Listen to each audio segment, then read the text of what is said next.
దొంపేశాను కదరా. ఏంటి show brand ఎలా ఉంది? మండుతుంది. మరీ హార్ట్ కలిపేసావా? అది సరే గాని పొద్దున్న జరిగింది అది మనసులో పెట్టుకోక షో. ఎమ్మెల్యే గారికి నువ్వంటే ఎంత ఇష్టమో తెలుసు కదా. మరీ ఓవర్ అనిపించలే? ఆ బొమ్మ తగలెట్టేసి పైగా ముద్దు బ్యాచ్ చాలా ఓవర్ యాక్షన్ చేశారు. నాకైతే అసలు నచ్చలేదు. సరే ఆయన రీజన్స్ ఆయన, ఆ పేరు గురించి ఆయన బాధ ఏదో ఆయన చెప్పాడు అంతేగా. బాగా చెప్పుకున్నట్లేదు, ఏదో పెద్ద వార్నింగ్ ఇచ్చినట్టుంది. పేరంట పేరు ఏముంది ఆ పేరులో? పెద్ద సెంటర్ ఆయన కొని రిజిస్ట్రేషన్ చేయించుకున్నట్టు ఫీలింగ్ లో ఉన్నాడు. ఆ మాత్రం ఓపెనింగ్ ఆయనే రావాలా? మాకు ఎవరు తెలియదు ఇక్కడ. నేను అంటే అపోజిషన్ లీడర్ శ్రీ అని చెప్పి ఎగరేసుకుని వస్తాడు. అది గుర్తుపెట్టుకోండి. ఎవరైనా సరే ఓవర్ యాక్షన్ చేసి సంకెక్కితే దింపి. ఒక నిమిషం ఆమెకు వేరే కాల్ వస్తుంది. మీరు మాట్లాడే వ్యక్తి మీ కాల్ ని హోల్డ్ లో పెట్టారు. దయచేసి లైన్ లో వేచి ఉండండి. హలో హలో, సరే అయితే ఉంటా మరి. हेलो, आपका कॉल होल्ड पर है. लाइन पर बने रहें या कुछ देर बाद कोशिश करें. The person you are speaking with. ఎక్కడున్నావు? హాస్టల్లో. నువ్వెక్కడున్నావు? నేనా? అయ్యో ఉంటా. సహజ సహజ ఒక్క నిమిషం. Call on hold. Call on hold. On hold. On hold. On hold. నీ పేషెంట్లు ఏం చెప్పినా చాలా ఓపిక్గా వింటావు కదా. నేను కూడా ఒక పేషెంట్ అనుకుని నేను చెప్పేది ఒకసారి ఓపిక్గా విను ప్లీజ్. సహజ, ఒక సమస్య ఎదురైతే అక్కడి నుంచి వెళ్ళిపోవడం అసలు సొల్యూషన్ కాదు. మీ నాన్న చేసింది అదే సహజ. కానీ నువ్వు చేసిన పనుల వల్ల మా నాన్న హర్ట్ అవుతున్నారు.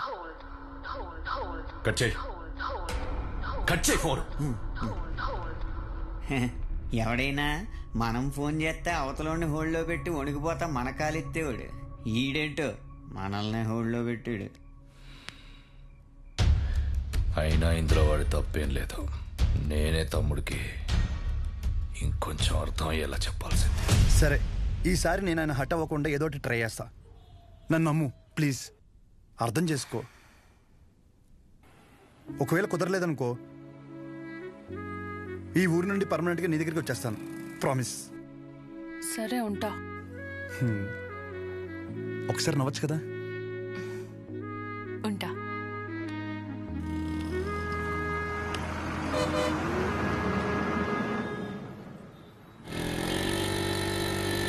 అక్కడేదో గొడవ జరుగుతుంటారా? గొడవ ఎక్కడ? అయ్యా విశ్వం గారు నమస్కారం అండి. మిమ్మల్ని నమ్ముకుని ఊరు జనం అంతా విశ్వం గారి మెడికల్ షాప్ అంటే బోళ్ళు నమ్మకంతో వచ్చేవాళ్ళు. అలాంటిది బుడ్డ దానికి టైం అయిపోయిన మందులు ఇస్తారా? ఇన్ని సంవత్సరాల నుంచి వ్యాపారం చేస్తున్నారు, ఇన్ని సంవత్సరాలు ఈ మందులే ఇస్తారా? పొద్దునే ఈ షాప్ లో తలపడి బిల్లు కొనుక్కున్నాను రా. పర్లేదంటావా? ఏమండో, ఓ బుడ్డ దానికి ఏమైనా జరగాలి, మీరు ఉండరు, మీ షాపు ఉండదు. డబ్బే సంపాదించాలంటే చాలా మార్గాలు ఉన్నాయండి. ఇలా సంపాదించనక్కర్లేదు. చూస్తున్నారు కదండి. అరే ఎంత అన్యాయం అండి. ఈ పనికి మాల మందులు ఇచ్చి ఊళ్ళో వాళ్ళ ప్రాణాలతో ఆడుకుంటారా? జనాల ప్రాణాలంటే అంత లెక్క లేకుండా పోయిందా మీకు?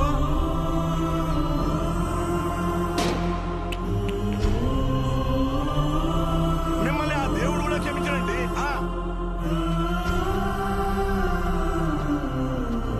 అస్సలు మీలాంటి వాడిని ఊరికే వదిలిపెట్టకూడదు.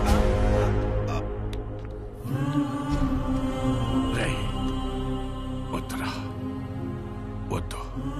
నాన్న లోపల తీసుకెళ్ళి.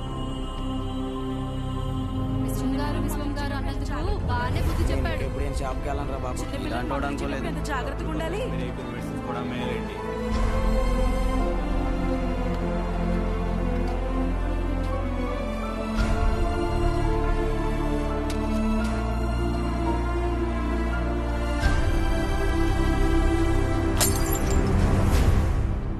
తప్పకుండా తప్పకుండా తప్పకుండా తప్పకుండా తప్పకుండా. ఇదిగో ఏం పర్లేదు, ఎంత ఖర్చు అయినా సరే ఎమ్మెల్యే గారు చూసుకుంటా అన్నారు. ముందు ఆ పుట్టదాన్ని చూసుకోండి. జాగ్రత్త వెళ్ళండి. పని పాటలేదు ఒక్కొక్కడికి వచ్చేస్తారు. పాప బతుకుతుంటావా? పాపం రా చిన్నపిల్ల. ఆయన తప్పు మెడిసిన్ ఇవ్వడం అయితే జరగదన్నా. ఏం జరిగిందో ఏంటో.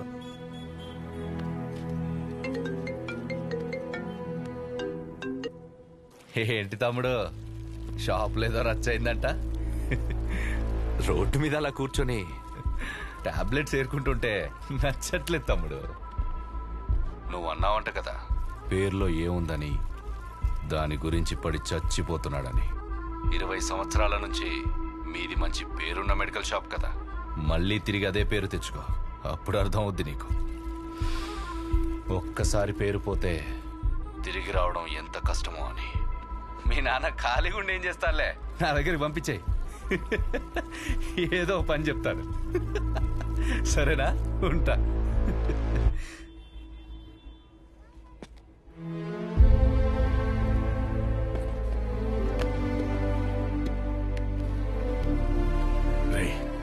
ఒక గంట షాప్లో ఉంటావా? బయటికి వెళ్ళి వస్తాను.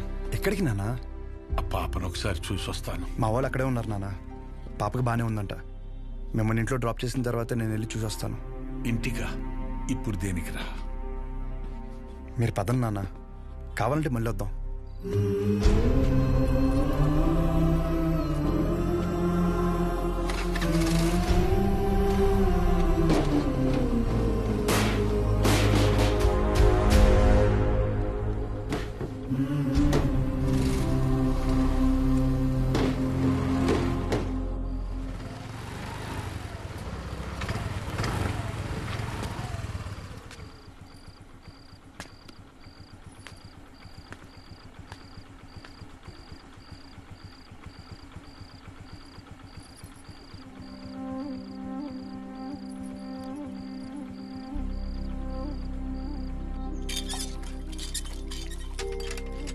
అమ్మా, నానేరి షాప్కి వెళ్ళారా? సర్లే, స్నానం చేసిరా, టిఫిన్ పెడతాను.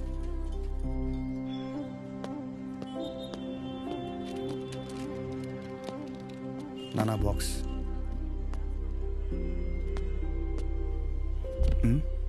పొద్దున్న నుంచి ఎవరు రాలేదన్నా.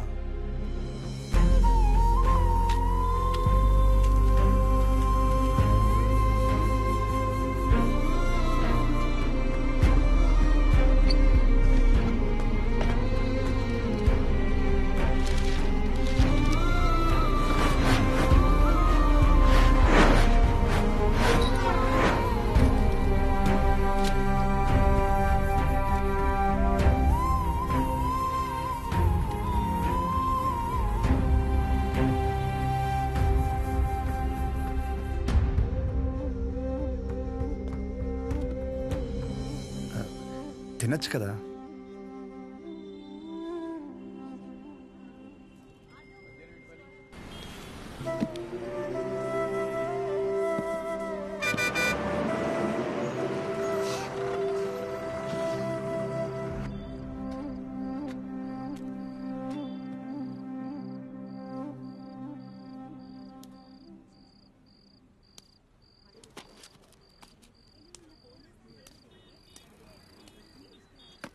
ఇంజక్షనే ముద్దులేండి.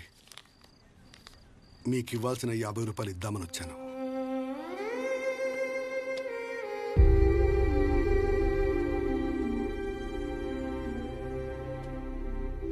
పర్లేదు. ఏమన్నా తిన్నావా?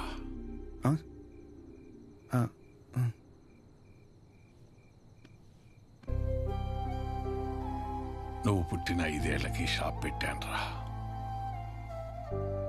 అప్పటి నుంచి ఇప్పటి వరకు ఆర్థికంగా ఆదుకుంటూనే వచ్చింది.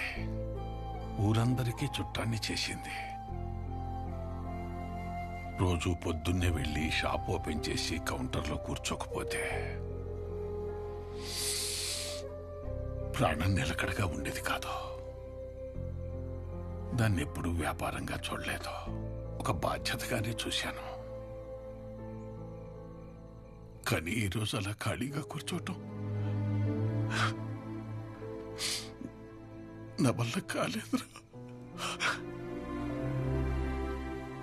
పస్తులతోనైనా కూర్చోగలం, కానీ పని లేకుండా కూర్చోలేం. అలా మందులిస్తూ చెయ్యాడకపోయేసరికి నాకుండే ఆడలేనంత పని అయిందిరా. వదిలేండి నాన్న, కొన్ని రోజులకి అన్ని నార్మల్ అయిపోతాయి.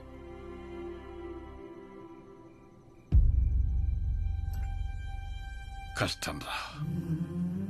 ఒకసారి నింద పడిన తర్వాత దాన్ని ఎంత చెరిపి నువ్వేం చేసినా అది అతుకులాగే ఉంటుంది.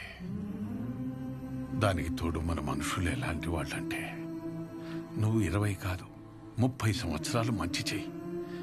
నువ్వు చేసిన ఈ 30 సంవత్సరాల మంచి కన్నా చివర ఎప్పుడో ఒకప్పుడు ఒక చిన్న నింద పడుతుంది చూడు, దాన్నే పట్టుకుని వేలాడతాం. ముందు జరిగిన మంచినంతా మర్చిపోతాం. చివరగా వచ్చిన నిందని చుట్టూ 10 మందికి చేరుస్తాం. ఇంతేరా మనం, ఇంతకు మించి ఎదగం. సరేలే, నువ్వు వైజాగ్ వెళ్ళు. ప్రస్తుతం ఉన్న పరిస్థితిలో నువ్వు బయట సీట్లు అవ్వడమే మంచిది అనిపిస్తోంది. 1-2 రోజుల్లో డబ్బులు చూసి అకౌంట్లో వేస్తాను. నానా, నా మాట విను, వీలు చూసుకుని బయలుదేరు.